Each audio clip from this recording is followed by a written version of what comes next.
মাননীয় সদস্য, আপনাকে অসংখ্য ধন্যবাদ। আমাদের মাননীয় সদস্য,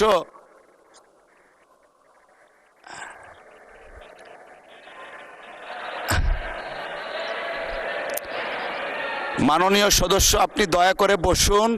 you will have time, next time আপনাকে দেয়া হবে। এখন আমরা let us continue our business. I humbly request you to take your seat. Thank you.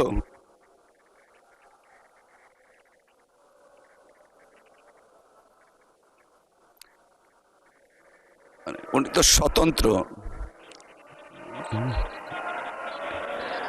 আচ্ছা, ঠিক আছে, এক মিনিট দেওয়া হলো আপনাকে। মাননীয় স্পিকার, আপনাকে অসংখ্য ধন্যবাদ। মাননীয় স্পিকার, রাষ্ট্রপতির ভাষণে উঠে এসেছে অলিগার্কিক কাঠামো ভেঙে জনগণের অংশগ্রহণ নিশ্চিত করা, বিনিয়োগ নির্ভর অর্থনীতি তৈরি করা। আশা করব আগামীতে সালমানের জায়গায় সাইফুর এসে বসবে না। আশা করব বিনিয়োগ বান্ধব পরিবেশ তখনই হবে যখন আমরা আমলাতান্ত্রিক জটিলতা কমিয়ে বিদ্যুৎ গ্যাসের নিরবচ্ছিন্ন সরবরাহ নিশ্চিত করতে পারবো, ঘুষ দুর্নীতি কমিয়ে একটা ওয়ান স্টপ সার্ভিসের ব্যবস্থা করতে পারবো। পাতানো নির্বাচন বলতেই 14, 18, 24-এর কথা আসে মাননীয় স্পিকার, কিন্তু গত কয়েকদিন আগে পত্রিকায় যেটা স্পষ্টভাবে এসছে 2008 সালের নির্বাচন মাননীয় স্পিকার, সেটিও কোনো নিরপেক্ষ নির্বাচন ছিল না।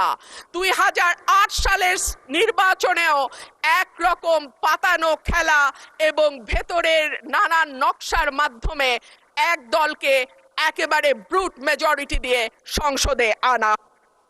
ধন্যবাদ মাননীয় সদস্য।